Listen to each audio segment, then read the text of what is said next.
How would I invest $100,000 considering that you actually have $100,000 as a whole portfolio?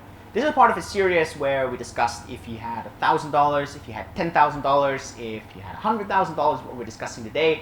And we're going to go through the different investment options, what to consider, and what to pay attention to. So stay tuned, we're going to have a lot of fun.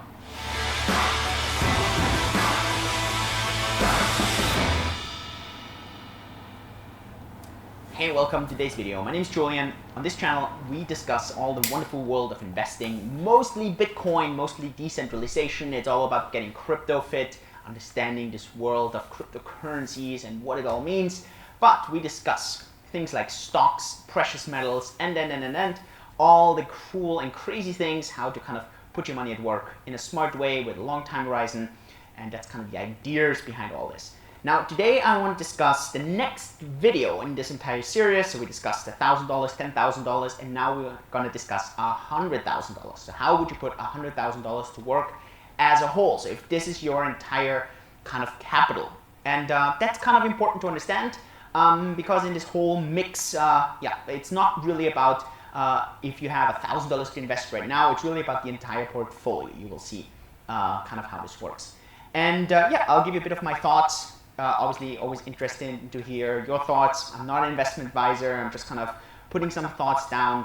If you want to have higher amounts, if you want to have $1 million, $10 million, $100 million, we can discuss those as well. $100 million, I don't have personal experience in, but I can kind of share experience from friends that I have who have $100 million as a portfolio, and that's kind of relevant in the whole spiel if you kind of want to see it this way.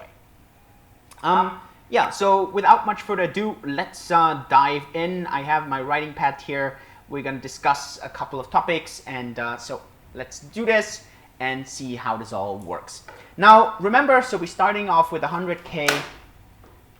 Now, a couple of things that we discussed in the past, and I just want to kind of cover this as well. A key question is always investing in others versus in yourself, right? Always kind of ask yourself this: what gives you a higher return? For example, if you invest $1,000 in stocks, man, maybe you make $10,000, right? That's 10x. That's really, really a lot. Maybe you invest $1,000 in Bitcoin, you can make 100x. Like you could do $100,000. But hey, you invest $1,000 in yourself, you can make $1 million every year over and over and over. Now, the focus here is on can, right? No one knows if, but just kind of understand this, right? The importance of investing in yourself. I think that's the very key thing, and I'll keep kind of stressing that. So especially with $1,000 or $10,000, I think that's important.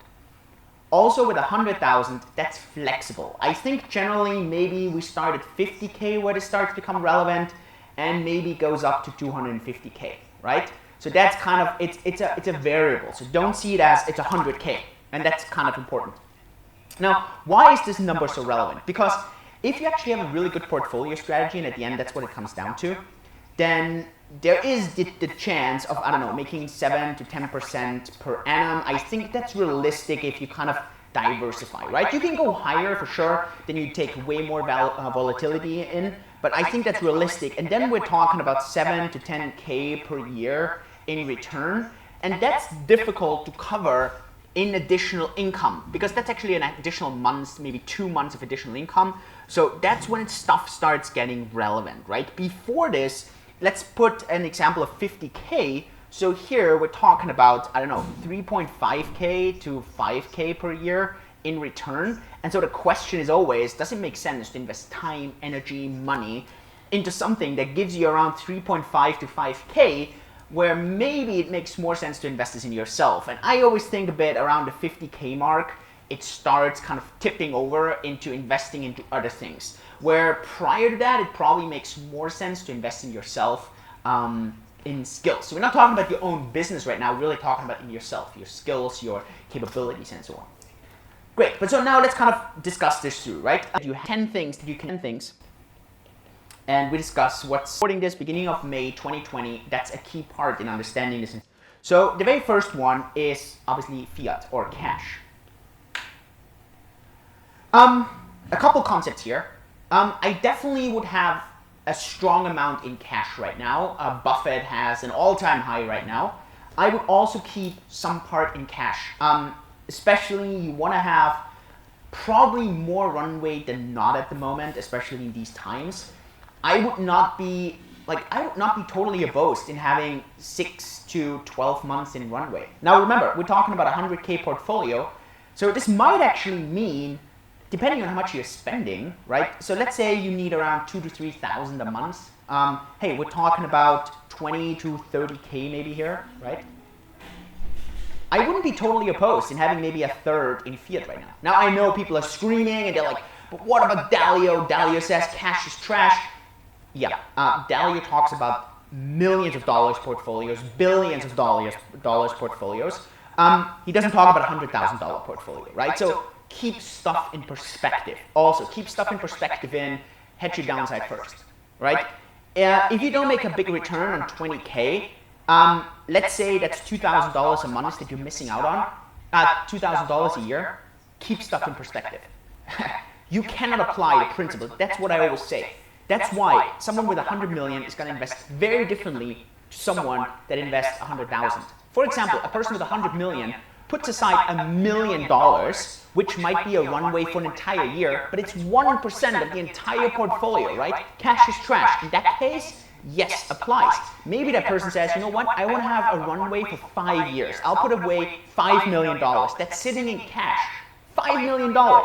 Now that's more than someone with $1 million even has as an investable asset. But that person with 5 million says, yeah, Dalio cash is trash. That applies, but I'm actually putting away more than someone with $1 million. But it is a runway for, let's say, 5 years, right? So just kind of keep things in perspective. So I would probably, with a $100,000 portfolio, I want to have a significant runway right now in fiat and cash. 6 to 12 months, probably more on the high side. I prefer to stay nimble and safe. I know some people who didn't manage to put like money to work now in March.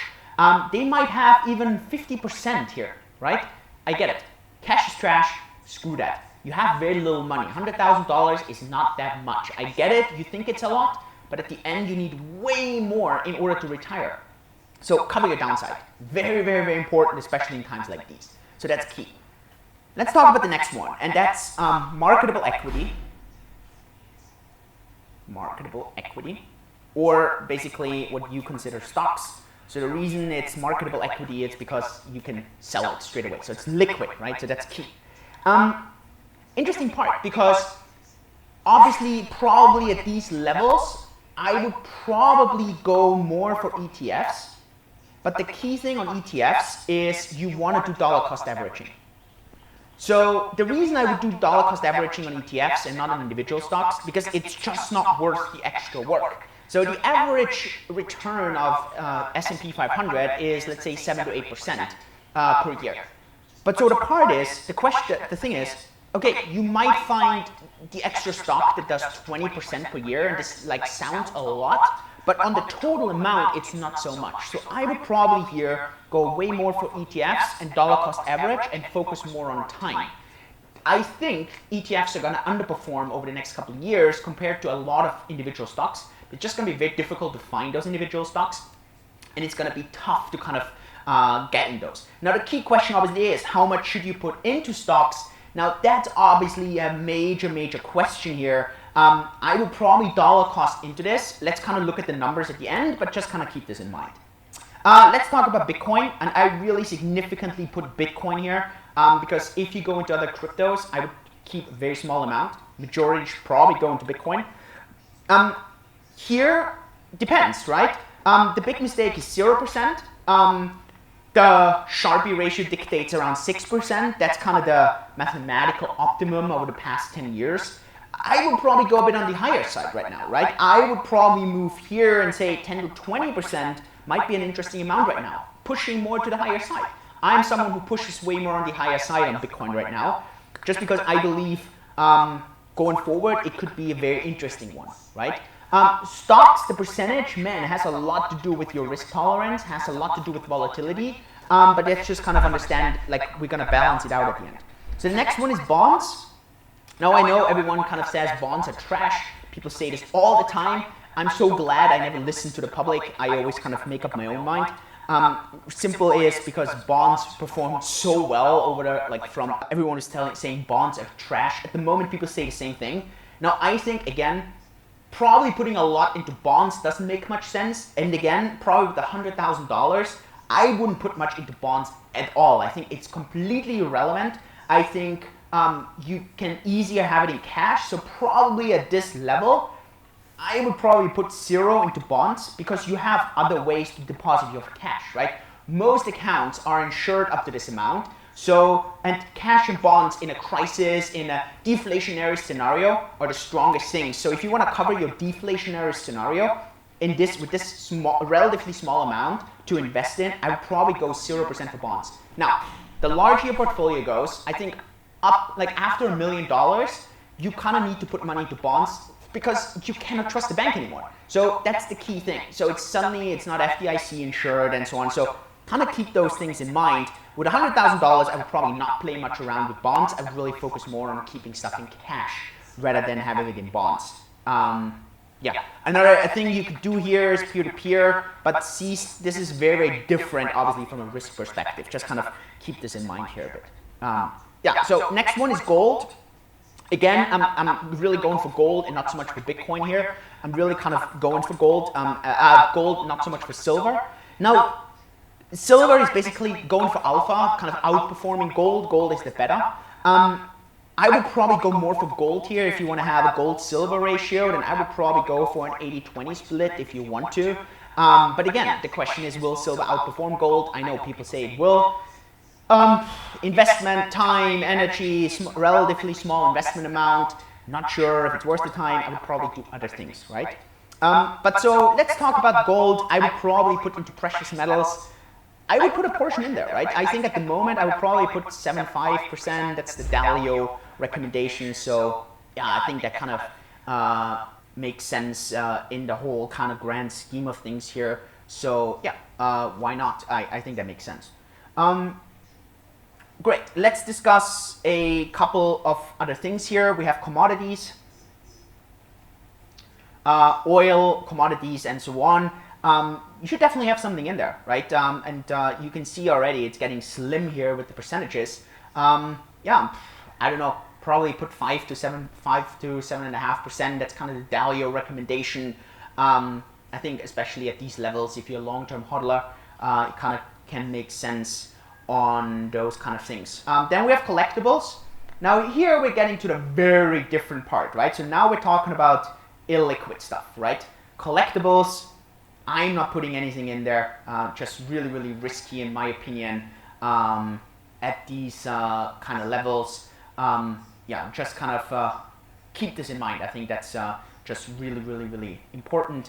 Now we have PE and venture capital, venture equity. That's a liquid stuff, right? So that's really, really a liquid. You have to start being very, very careful depositing any kind of significant amounts into all this, because if you start putting money into this right now, just keep in mind, that can be very, very difficult, and that can be very, very dangerous, because you might go in there and you might not be able to get out there. So I would just be really, really careful in putting significant amounts in illiquid things at the moment, and I think that's important to understand. I think so many people fall for things with potentially high returns, and then at the end they really struggle get out of those things. So yeah, just be really, really careful when you kind of move into those things as a whole. If you kind of if you really kind of consider those things, or if you really kind of try to play around with those things, right? I just really want to kind of explain that to people, because many times they tend to forget how these things kind of work. One thing that we discussed as well is real estate. Now, I think real estate is really, really going to crash. I think that's going to be the real bubble right now. I would wait for 2021, 2022. So wait here for 2021, 2022. I think that's going to be massive buying potential. And here the question is, with $100,000, yeah, you might get a good deposit. You might be able to put in 20K or something, but I think that's a major, major focus. And well, the other thing here is others. Now these are, I don't know, any kind of bond, any kind of mutual funds, any kind of insurances and so on. I wouldn't focus on this right now. So that the stuff is that's again illiquid. For example, I have certain insurances that are structured in very strange ways. I'm not opening up any of those. So I would put 0% in this right now. So if I'm adding all this up together, right? So let's say I go on the higher side here on Bitcoin. Let's say I go here on the 7%, 7.5, so that's 15, that's 13.5. I'll put 0% in here, so that's 30.35. I don't know. Let's say in cash I'm also staying in, let's say, I don't know, 35% just to keep it simple. Then at the end, so that's 35, 55, 60, 70. So that would put 30% right now into stocks. And at the end, if you kind of look at this, right, it's actually a really, really good portfolio. That's kind of the deflationary hedge, right? So that's deflationary. That's kind of the normal environment. Hitting stocks, it's very difficult. And that's kind of the inflationary environment. So you're actually really, really well hedged in the entire thing. Again, I wouldn't probably go for bonds at this level. It makes no sense. Relatively small amount. I would stay out in the illiquid stuff at the moment with the relatively small portfolio. So that's wine, cars, and so on. Private equity, venture equity. It's too small of an amount. I think that doesn't make any sense. Real estate can get very, very interesting in the next 2 years, not right now. All the others, insurances, mutual funds, whatever you have there, I wouldn't open any significant new things right now. I think there's many, many other attractive things in the entire rundown that you could do here. Yeah, so that's kind of the layout in all of this. Let me just move my picture here down so you can see this a bit better. Should be a bit clearer so you can see the entire picture here. Yeah, so these are my thoughts how I would, and I would do this actually right now, right? So if I would have, let's say, 100 grand in a portfolio, that's how I would diversify the entire thing, right? So I would keep maybe a third in cash right now. That would be my deflationary kind of hedge. This would be my kind of runway. I'd probably go into ETFs. I would dollar cost average in there with a third, and then another third I will kind of distribute over hedging for an inflation. And at the end, that would really kind of give me a good chance in winning over the long run. Yeah, and I think at the end, if you do this right, you can make some really nice returns without much effort. And at the end, at $100,000 level, remember, your goal has to be to get to a level where you can retire on. Normally, you can look into doubling your money every 10 years. That's realistic. Everything faster is good, kudos, faster. But that's kind of the timeline that you are on with this. Yeah, with this, let me know what you think about this. If you have any comments, any questions, let me know in the comments down below. Yeah, let me know if you are interested in any other videos of this entire series, how this works, and what you kind of have to consider. If you want, check out my company Cake below as well. At Cake, if you own Bitcoin, if you own other cryptocurrencies, we give you crypto flow or Bitcoin flow, so you can get a very nice return on cryptocurrencies. Could be very, very interesting for you. And yeah, definitely check this out. And I'll see you at the next video. Thanks so much. Yours truly, Julian. Bye-bye.